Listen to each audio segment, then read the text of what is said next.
Dave Angelicchio from St. Vincent's College. As you know and love him, he was the president of the NAAA just a couple short terms ago. He's here to moderate the final panel of today's CAR conference, and then afterwards we'll have the awards for the consigners. But how to bring dealers to the lanes when the inventory is lean? Dave, please put your panel to work. Nice round of applause. Thank you, Charlie. I'm not going to spend a lot of time introducing the panel. All of you know them. Their names are up there. With the exception of Anthony Underwood, who you may not know, Anthony is the current chairman of the board of NIADA. He's a past national. That's the only cheat sheet I needed was his resume. But Anthony is the past president of the Alabama IADA and recipient of the State Quality Dealer Award and the 2003 NIADA Quality Dealer of the Year. So welcome, Anthony. Thanks for participating, and thanks to all of the other panelists. Thank you. As you can see, we have a really diverse panel representing everything from captives to lease to financial institutions to rental car to independent auto dealers. So you're going to be able to get a nice variety of perspective on the subject matter, which is near and dear to all of our hearts, whether you're a remarketer or whether you're an auction. And I think most of the people in this room fit into one of those two categories. So without further ado, John, I'm going to pick on you first. Why don't you give us your perspective from the captive side on what you're seeing that works? Okay, what we did, first of all, our, again, with inventory being lean, to put it in perspective, when we compare our fleet business for the 11 model year versus 10, we are down 76%. And I can sit here and say that business was down 76% and we didn't get in trouble because it was by design. And what we have done with the shortage of cars, being that we sell in a closed environment, before I took over, half of our auctions were factory sales. They were on a non-sale day because it was a closed environment. And I always said I did not like factory sales. I'd rather be on a regular sale day. And everybody at work said, well, why would you want to do that?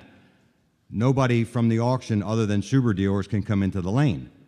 And I said, yes, but the Subaru dealers that are there for my sale can go into another lane. So we've switched all of our factory sales to regular sale days. And after doing that, of course, I asked our dealers what they thought of it, and 100% of them were in favor of it because now they're more likely to come to the sale where they can buy the factory cars, the program cars, and then they can buy off lease, and then they can also go buy other brands. So that in itself really has helped. Thank you, John. Let's go right to Jennifer Costabile. Being in the captive side, maybe we'll stay on that. This is going to confuse me. Is that Jennifer's? All right. You'll get us both right, though, I bet. Jayco? Jay-Shay. Okay. We can go the J route. Jennifer. Well, we've seen that that we obviously have a very short supply of vehicles as opposed to what we're used to. So what we've done is really try to keep a very constant and consistent flow of product throughout our auctions. So our dealers have an expectation is that they always know that there's going to be availability. It might not be the huge availability they're used to in the past, but week after week after week, they know that we're going to have the product there for them to select from. So we try to be very, very consistent, and we've done a very good job of communicating very directly, which we didn't used to do to our dealer base, when we're having sales, but also what product is going to flow through in a particular month, so they know they can count on what's going to be available at all of our locations all the time. And we've got a lot of people on the ground trying to make sure that our dealers know when sales are, when the products are in the pipeline, and what they can expect if we're going to be having a strong full-size pickup week, or if we're going to have we have a lot of Suburbans coming back. We're going to let our dealers know that so that they can be there to buy. Good. So that's two very diverse ways of doing it. I'm sensing, and that you haven't done any shifting to an open sale environment for your Well, we look at the days, and what we've tried to do, similar to what they've done, is to make sure that we have a lot of dealers in the lane at a particular time. So we'll look at each of our locations, and if we have like say a tri-state area, we try to play off the other sales. So we know that dealers will go to sale to sale to sale. So we want to make sure that they're going to be, if there's an open sale and a closed sale, we'll be there because dealers are going to switch off all these different sites for live attendance. Got it. Greg, from the rental side, what are you seeing that works? What are you trying to accomplish getting dealers in the lanes these days?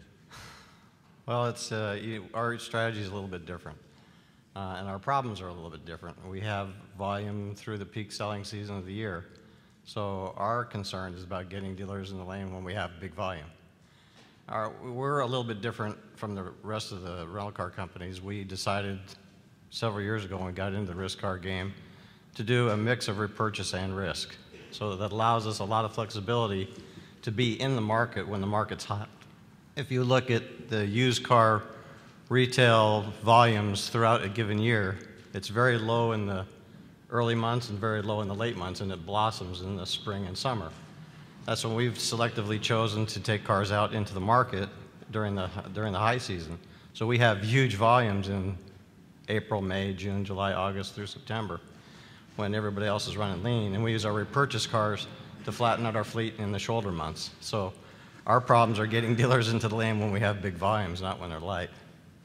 And I'm guessing that it's a lot more difficult to gauge residuals when you're dealing with dumping a large group of vehicles into a market at certain times as opposed to evenly over the course of the year. Right now it's not as hard as you think it is because everything's going up. Yeah, these are wonderful times. When it's going up, it's real easy to be a good guesser. And we guess right more often than not when the market's going up. But, you know, it's harder for us today to determine valuations on cars because we buy from more manufacturers today than we've ever bought from in the past. We're buying from 15 different manufacturers in our fleet. You know, in 10 years ago, we were buying from 4. So trying to get valuations right on 13 manufacturers with 100 different make model combinations is a very difficult process for us to overcome. So we lean a lot on the auctions to help us with some analytics to determine resale values and to get the proper metrics in place to determine the residuals, and so far so good. Good, thank you. Jay Shea, from the lease side, from the fleet lease side, what are you seeing that works? Well, what we did was we used to have a very expansive channel, which we still do, but we used a lot of auctions, and we decided to do a little consolidation so that we could get more vehicles in the lanes for the dealers. We don't really hold at any given time. We put them out every week, so we wanted to make sure we had a good, healthy amount of vehicles there every week. So we did a little bit of consolidation just recently to do that. We did have about maybe a 10% gain over the prior year, so we had a good amount of volume there too. We individually assign each vehicle. We look at what type of vehicle it is, try to get it to the proper market the first time so that we have the people the dealers that would want that product hopefully are going to be in those lanes. We position ourselves with a lot of our competitors because they're all looking for that same product. We like to follow up after a sale that's been represented either by a person physically there or a person who's online. We use remote rep so that we are pretty much at 95 to 100% of the sales every week, and we set those prices, we hope as accurately as possible, and then we just gauge watching the sale and make sure we have high retentions and no if bids to keep the dealers in the lane, hopefully, and coming back. Thank you. Howard, from the financial side. Well, as Jennifer was talking about consolidation, I'm a little different in regards to, I basically have obviously repossessions to sell. There's a lot of legislation and compliance that I have to follow in regards to how we offer our cars. We want to be very consistent in our offering. As far as auctions and selections, I've been through some changes in the last 6 to 8 months, a year. Those who've done some business with me know that I did some auction consolidations for inventory placement. I'm looking at different channels in regards to inventory. I think what you need to do for the dealers is remain the consistency and marketing. Real detailed marketing communication to the dealer base in regards to what you're going to offer and how many units you're going to offer, where and when. You know, master calendars. I think it's very important to maintain the level of communication with your dealer base, because obviously we're selling and we're selling every week. I don't have the, I guess, the luxury of probably holding some inventory until the heights of markets and reducing during a low.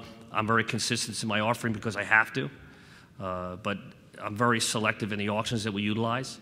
And again, the marketing is a big, big, big important piece. And of course, you need to maintain the reputation that you're going to dare to do business. You're not obviously going to have absolute sales. You watch the flooring, you watch the retention, you watch the different channels you're in to make sure you're getting the eyeballs that you need to get on your vehicles. But at the same time, you know, you're letting the dealers know that you're there to do business. And, you know, if you're at the right locations with the right level of reconditioning and the right auctioneers and the right weather and everything else in place, you should be there to sell, and you should have a very good acceptable rate, and keeps the dealers coming back week after week because they know how you do business. They know how you're open and how you're upfront. And I think that's the main idea, is to put the formula together and maintain that dealer base, that dealer following. So your collateral officers, your reps, so we rep 100% of our sales, that they recognize the dealers in the lane. They recognize them. They know how we do business, and that keeps them back week after week, either in lane or online. That's a very interesting point on the marketing, because you're absolutely right on point. As of course I am. Individual consigners' volumes decline, it's much more important for us as auction people to joint market product, so that the dealers, and we're going to get to Anthony here in a second, because that's the perspective that we really need to see what's working for him to get him in the lanes. But that's what we need to do. We need to do a better job in a lot of cases of marketing our whole product as opposed to one individual customers, so that there's more than one reason to get the person in the lanes to buy. So I think that's something else we need to work on as well. Well, absolutely. I mean, you're talking about communications amongst the consigners to get everybody on the same page. I mean, you're talking about like uniform C.R.s and announcement policies and arbitration policies. I mean, it would be great to get there and create that uniformity to the dealer and send a message and simplify certification programs, what have you. A lot easier said than done. But I do think it would have really major benefits in the end to the buyer base, just to eliminate some of the confusion and, you know, make it easier for the dealer to do business. I mean, if you make it easy to do business, they're going to come back. It's just how it is. They're going to come back. Okay, Anthony, tell us, what do we do to get you into the lanes to buy vehicles? Well, first I want to welcome the opportunity to share, speak on behalf of dealers in general. We welcome the opportunity to kind of give some insights of what we see as being some opportunities in the lane. But I like the term consolidation. But to digress a little bit, when I first heard the topic for this particular panel, I actually heard it before I started writing, but I misunderstood the panel discussion. I thought it was how to get dealers in the lane when there are no cars in the lane. And I thought that's going to be pretty tough. It's like getting guys to the ranch when there's no bunnies, you know. So I figured that's almost impossible. It's hard, you know, for sure. But then I realized it's how to get dealers in the lane when the car inventory is very lean. So with that in mind, I think the consolidation concept, not just for what you guys for is consolidating your inventory, but getting the auction to follow suit and to make sure they consolidate their lanes. One thing that you can save the dealer is time. I mean, obviously, if you have a 10 auction lane, you don't have to run all 10 lanes when you only have 1,000 cars.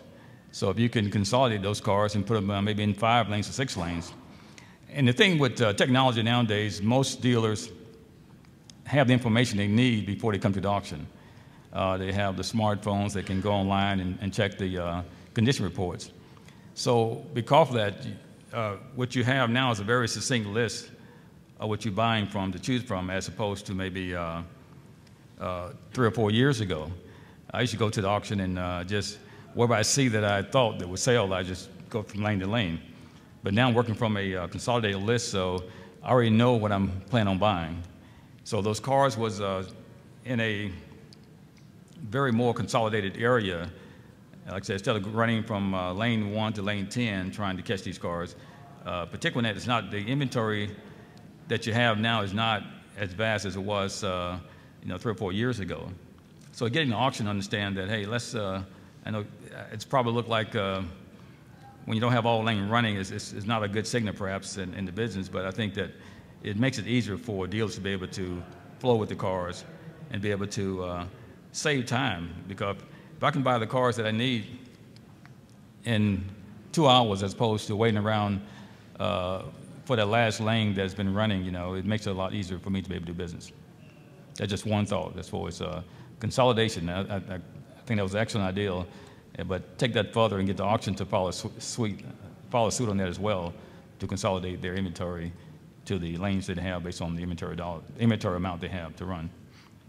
Thank you. Yeah, auction lane positioning is one of the traditional problems that we all face in the industry, because unfortunately no one wants number 101 if they can have number 99, and so auction lanes have sprung up in a lot of cases more than was necessary to consolidate the process, actually backwards from what you're describing, to get you out faster and to appease the selling dealers who want to get in and out and want the earlier numbers. So it's a constant balancing act for us in terms of how we fill the lanes.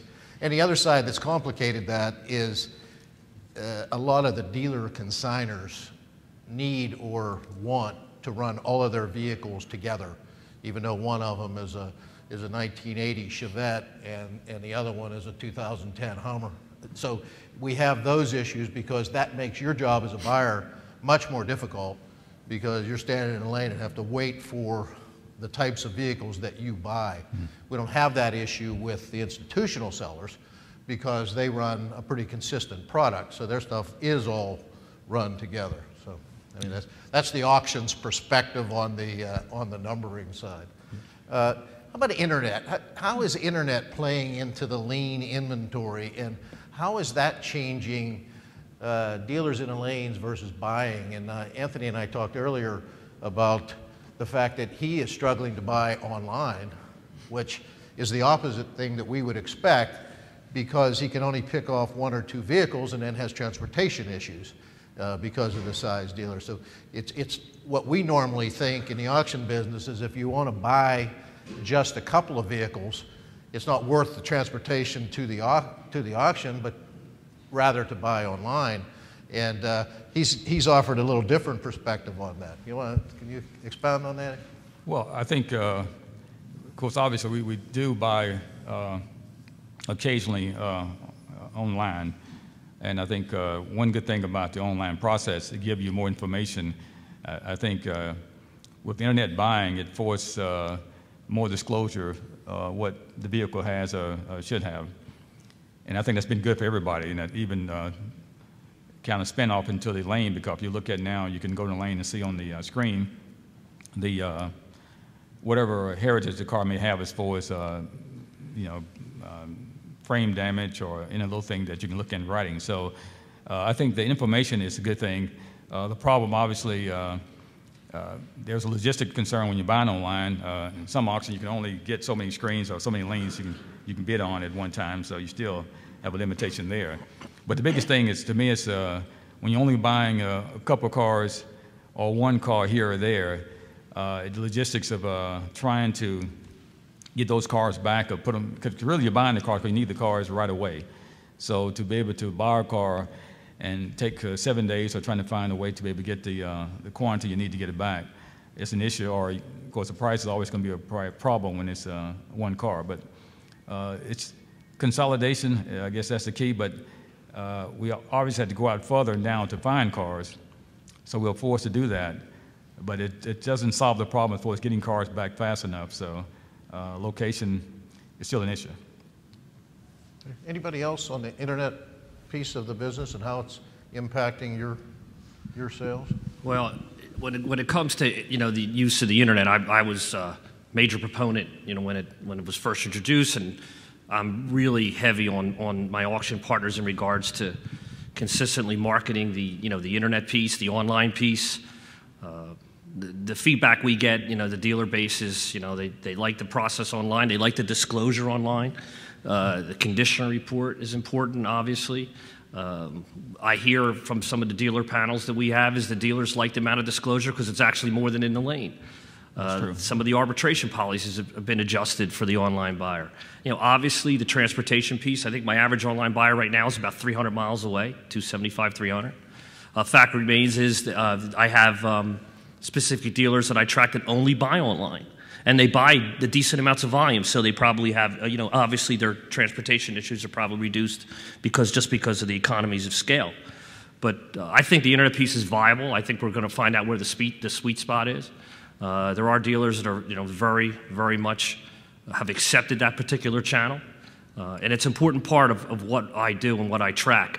And I think obviously it's here to stay, but I think there is some logistics associated with it. Some of the dealers that have some of those concerns. But right now, they need inventory. So that's obviously what we're talking about here. And the fact remains is I think we're seeing some dealers jump online that probably wouldn't have done it if you were not in the situation we are in terms of inventory. So I'm going to take advantage of the additional bidding. I mean, that's my goal is to get additional bidders and what have you, and obviously maximize retention. But I think that, you know, the internet piece, especially with my inventory, because it's so diverse. You know, I have just about everything. You talk about, you know, run order. You know, I have specific run orders at auction, so a dealer actually knows when to log on. If he or she is interested in a $17,000 off-lease vehicle, if he or she is interested in a $3,000, you know, as-is vehicle. So I think it's important that, you know, you make it easy for your dealer, like I said before, for the transaction, regardless if it's online or not.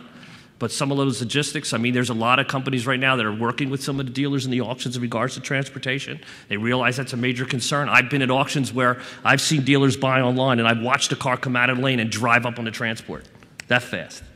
You know, because they know, obviously, they want to be able to put that car for retail. Now, they can do that, even with pictures that come down. They could even shop that car, you know, before it even hits the ground at their site. So I think it's definitely, you know, a major benefit, at least for my portfolio, at least what I have to do. Anybody else? I was going to say the simulcast has been, you know, consistent, but the midstream, the OVE, which we have always been a proponent of, and because of the way things have been, I found myself actually suspending OVE. I mean, we would constantly have cars out there in between sales. As inventory got lean, I had to pull back on that so I could have a sufficient number of cars in the lane for physical sale day. And it used to be all the no sales were automatically uploaded to OVE and priced based on what happened that day. So I've been in and out of OVE, which I don't like. I really like to have cars out there, but with the inventory, it's caused me to rethink that. Well, that's a very good point, because it's actually a double-edged sword with the internet and the upstream selling, because the combination of less vehicles going into the pipeline and more of them being sold upstream creates even more of the lean inventory problem in the lane. So yeah, that's a really good point. Greg? Well, our challenge is to continue to work with our auction partners to get cars listed online every day. We have a major footprint in most of the major metropolitan markets today. Most of the big auctions we run cars at, and our brand's well known at all those auctions. Our challenge as we continue to go forward is, Anthony and I were talking a little bit earlier, is about learning what dealers need. And our challenge is to get more cars into some of the secondary auction markets, some of the smaller markets. Dealers have a lot of challenges today with expenses, just like we do. And it's harder for dealers to travel and to go to big major metropolitan auctions when they have a local auction that they can buy at that's closer to home. But we don't have any presence at some of these smaller markets. So our challenge as we go forward, now that we've been doing this for about 4 or 5 years, is to get established in some of these smaller markets to make it easier for dealers to buy our product and to have to travel less. So it opens up a new venue for us to sell cars. But we have to continue to make sure that the dealer blocks and the OVEs and the auction pipelines get our cars listed every day, all day, 24/7. It has to be a 365-day marketplace, not a one-day-a-week marketplace. Well, I will say, you know, we obviously sell upstream with Smart Auction and do a very, very good job on Smart Auction. You know, our dealers are becoming very, very astute in the used car market. It's a huge profit center for our dealerships. So they are very, they know what they want, and they're going to jump online, whether it's simulcast or it's smart auction, upstream or downstream, to find what they want. I mean, they almost, if you walk into a really good used car manager's office, he'll have 7 computers up with different lanes running down them all the time. This is what they've come to expect. This is what they know. And if we have to make it as easy as possible for them to do business with us, and that's what we have to do, whether it's on live auction with simulcast or whether it's upstream. Dealers are becoming, they believe in us. If they trust you as a manufacturer and as auction partners, they're going to continue this way, because you know what? They're filling holes. I mean, they're using automated inventory systems. They're tracking what they want to have on that lot at any given time. So they're going to go out and find it. So they're going to be online, and that's okay. And I think it's good for us because we're getting more eyes all across the U.S. and we track it every day. Who's buying online versus who's buying standing there live in the lane. And I mean it's growing because the availability is so tough. Is people will go further out and further out and further out. They're not necessarily going to travel there, but they'll jump on a simulcast and bid. It's good for us. Okay. We agree that you're saying bring dealers to the lane. A virtual lane is the same thing. Right. We want to make sure every day we have consistent inventory out on the internet. We control what we call a virtual market, where we get to many different platforms at the same time. So I might get to a big platform like an OVE, and I might get to a smaller platform that's more of an individual auction that's posting vehicles in their area. So I try to get to as many markets at the same time. I control that inventory, and I'm able to pull it down as soon as I sell the vehicle. So we think that virtual part is very important. There are a certain amount of dealers who like to do that, and I don't sell 100% there. I'm not looking to sell any particular percent there, and there's plenty of vehicles still left for the lanes, and that's why we did do a little consolidation as well, because if we've sold a little more than we've had in the past, then we might have a few less at the physical lanes. But we think that's a huge component of it. And then if there are people who can't afford to go, that simulcast, they can still have that experience, the live block of being a part of the physical sale, but not having to travel if they can't buy as many vehicles at once. So I'm with the group that the internet is just another part. We want both, but you don't have to steal from one to give to the other, per se. Good. It interests me, the timing of this topic is actually very interesting. We're seeing now our lanes are full. There are more dealers buying dealers in our lanes than we normally see because of the lean inventory. So we're actually seeing the opposite effect of what we're describing here, even though it's an important topic and it's what we need to be talking about. But right now the market's so hot, there is more demand than supply, at least for some product. That's not across the board, we understand. But for the most part, that's true, and our lanes are full, and we're selling virtually 80% of what's offered. So, so the timing of the topic is, I find, very interesting. Are there any other promotional deals? We talked about transportation, Trans Assist. What are we using, what are you using that's working more effectively than anything else? And from your perspective, Anthony, what is it you'd like to see? I mean, is it a free bubblegum machine, or is it transportation assistance, or something in between? I'll go first on that. We found it actually we've listened to our dealers quite a lot in regards to promotions, and they've told us, just like we heard this morning, is that we need to bring them value. We don't need to bring them a barbecue grill. That we need to bring them value, and so we offer in a promotional fashion. We do a lot with free, transportation, and it works. It gets people buying either online or buying in the lanes, and it really helps. Especially if they're coming a long way to buy. We've also challenged our auctions, who are. It's amazing to see how creative our auctions are. We've challenged our auctions because we wanted more dealers that we haven't seen in a while into the live auctions. And for our 14 millionth car that will be coming up to sell in the next couple of weeks, we challenged the auction that wanted to have that car. It was basically an idea of who can get the most dealers that we haven't seen in a year into the lane buying. It had to buy. And it worked tremendously. And Southern Auto Auction in Connecticut's going to sell our 14th million car because they had people we hadn't seen in a long, long time in the dealership. And they went out and did the old-fashioned way of blocking and tackling, banging on doors, inviting people in and getting people in the lanes, and it worked. Anybody else? Well, it's kind of like you said, you know, inventory is lean. Do you really have to do some of the promotional activity you did before? Maybe you don't. Well, the fact remains is you still need to recognize your dealers. You know, whether it's dealer appreciation or recognize your dealers once a quarter, while you send, you know, different letters directly to the dealership. We've done these things, thank you notes, what have you. Basically, when you do the auctions, most of it's transportation assistance, hotel assistance, what have you. Again, you're making it easier for them to do business with. The dealers that I've spoken to, and I've spoken to a lot of them over the years, they say really one thing brings them to the lane, and it's product.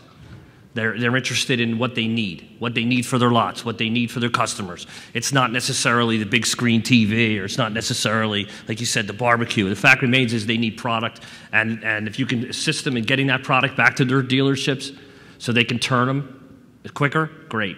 If you can make their expenses a little less to get to the sale, great. If they're not necessarily online because they want to kick the tires, great. We'll make it easier for them and maybe help them reduce it financially to do that. And I think that's the key, regardless of if inventory is lean or inventory is fat. The fact remains is you have a dealer base you want to take care of, and you also want to bring a new dealer to the lane.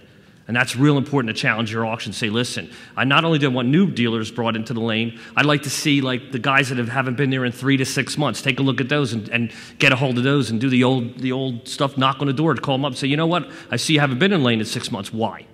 So those are the kind of things too. It's not just getting new dealers, it's getting the existing ones back that maybe they've strayed a little bit. So I think the promotional activity continues, whether inventory is lean or inventory is fat. Might be adjusted, but the fact remains is it has to continue. You have to let the dealer base you know that you appreciate they're there every week.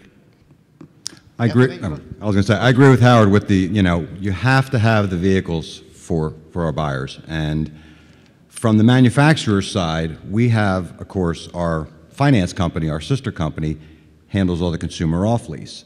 So I have all the program cars, the factory cars, the employee cars, promotional cars. But we had 2 separate remarketing areas, one for the consumer off-lease and one for the rest. So we've consolidated auctions there. So now, on the same day, at the same auction, in the same lane, we'll run the factory cars, the program cars, the employee cars, and then the consumer off-lease. And then as far as promotion, we came up with something, and the person sitting right in this room that came up with it, at Manheim, Southern California, they created a YouTube video promoting our sale, our upcoming Subaru closed factory sale. Emailed it out to all the Subaru dealers that they had in their buyer base that frequented the auction, and the attendance went up, I don't know, 20, 25%. So I now have all of the auctions, everybody's working on a YouTube video to just basically email out and post up a week before the sale. Something different. Great. It was different until I got the idea. I think it's great dialogue. To paraphrase, I think Kirk Douglas, I think it was Kirk Douglas, one of the Douglas guys in the movie Wall Street, he said, greed is good, information is good. Disclosure information that's give us a lot more confidence in the people we're buying cars from. Don't be afraid to disclose information. And I know most of y'all don't sell the high miles cars, but always in auction, of course, say was as if because of the miles. Is there some other reason, you know, that need to be disclosed as far as could have a bad transmission or engine? Because people, there's dealers that we probably the most entrepreneurial spirit in the world. We'd take a chance on anything if we just know, you know, what it entails. You know, I think the transportation assistant is a big thing. I think that's kind of lower the cost. It's for dealers, obviously. I'm sure if you have a buyer, you'd probably like to have the $100 bill. But I think the transportation assistant is very big for the dealer. The other thing is the certification, whether it's 3-day, 7-day, or 14 days. It gives us confidence that you have confidence in your product. And I think with information and confidence, it have a tendency to make things go a lot smoother. And obviously, people buy faster when they have confidence in what they're buying. That is real big. Of course, in this climate, obviously, you can't do anything about prices, but if you can roll back prices like Walmart, that'd be a good thing, too, you know, have that big advertising, roll back prices. But we hope this, too, should pass as far as the prices. But the dealers do remember the sellers who actually sell a good product, and they stand behind it and they do the right thing.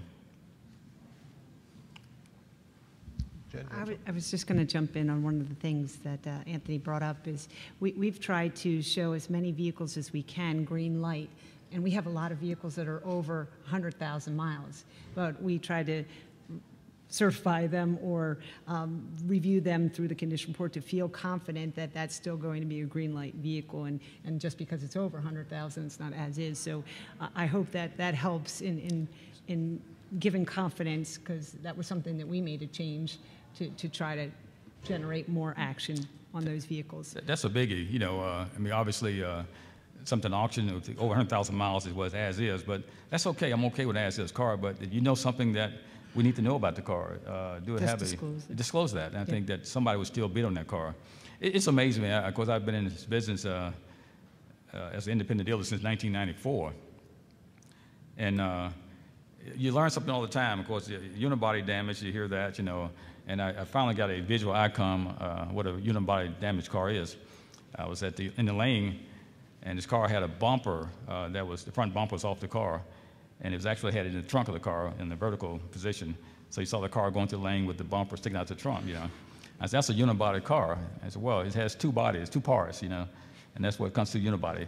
It comes in two pieces or more, you know. But that's something I thought about. But dealers still bid. The car probably brought more money than a car with just a single body, you know. Dealers has the spirit of a dealer. They can make things happen. So don't be afraid. Even whatever the reason, let everybody know about it. And we share the same information. Obviously, we could make a good decision. Okay. I guess we're really about out of time, but I wanted to save some time for questions. So, any questions? Please come up to the mics, and be happy to answer them for you. One of the things that I think would be a benefit, it's a gold nugget here. Most dealers are using these smartphones or some type of smartphone to determine they can scan the VIN on the car to determine the history about the car and the make and model. It's something very simple. There's no reason why you shouldn't have that information, a little sticker on 4 positions on the car. Maybe 2 on the front, left and right side, and 2 in the back. It would make things go a lot smoother for us. You got dealers waiting to use that VIN decoder. And it's don't cost you anything, but it makes it a lot more dealer friendly to be able to have that process done. And you can find information a lot quicker as opposed to being rushed with the car now on the block and you're trying to wait till somebody else get through with it to get the information. Add as many as possible, you know. It shouldn't cost a whole lot more in printing of those little That's devices. a very good suggestion. Thank you. Yeah. Anybody? Any questions? If not, I thank you very much for coming out. We're very pleased to have this kind of turnout at cocktail hour.